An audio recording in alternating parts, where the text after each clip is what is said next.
ಪ್ರತಿಯೊಬ್ಬ ಲೇಖಕ ತನ್ನ ಪುಸ್ತಕವನ್ನು ಒಬ್ಬರಲ್ಲ ಒಬ್ಬರಿಗೆ ಅರ್ಪಣೆ ಮಾಡೋದುಂಟು. ತಮ್ಮ ಪ್ರೀತಿ ಪಾತ್ರರಿಗಾಗ್ಬೋದು ಅಥವಾ ಆ ಪುಸ್ತಕವನ್ನು ಬರೋದಕ್ಕೆ ಪ್ರೇರೇಪಿಸಿರ್ತಾರಲ್ಲ ಅವರಿಗೆ ಆಗ್ಬೋದು ಅರ್ಪಣೆ ಮಾಡ್ತಾರೆ.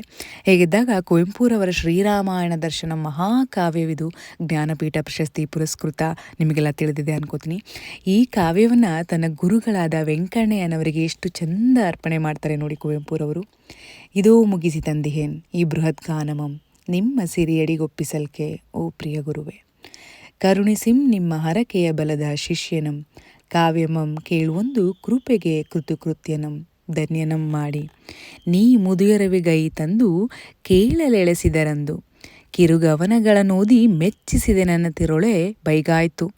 ಮತ್ತೊಮ್ಮೆ ಬರುವೆ ದಿನವೆಲ್ಲಮುಂ ಕೇಳ್ವೆನೋದುವೆಯಂತೆ, ರಾಮಾಯಣಂ ಅದು ವಿರಾಮಾಯಣಂ ಕಣ ಎಂದು ಮನಗೈದಿದಿರಿ ದಿಟದ ಮನಗೈದಿದಿರಿ. ಇದೋ ಬಂದಿರುವೆನೆಂದು ಮುಗಿಸಿ ತಂದಿಹೆನ ಮಹಾಗಾನಮಂ. ಇಲ್ಲಿ ನೀವು ನೋಡೋದಾದರೆ ಪೂರ್ತಿ 2 ಹಾಳೆಗಳು ತನ್ನ ಗುರುಗಳಿಗೋಸ್ಕರ ಅರ್ಪಣೆ ಮಾಡಿದ್ದಾರೆ ಕುವೆಂಪುರವರು. ಯೂಶಲಾಗಿ ನೋಡಿದ್ರೆ ನಾವು ಪುಸ್ತಕಗಳಲ್ಲಿ 1 ಅಥವಾ 2 ಲೈನು ಅರ್ಪಣೆಗಳಿರುತ್ತೆ. ಎಷ್ಟು ಗೌರವ ಇದೆ ನೋಡಿ ಅವರಿಗೆ ಗುರುಗಳ ಮೇಲೆ.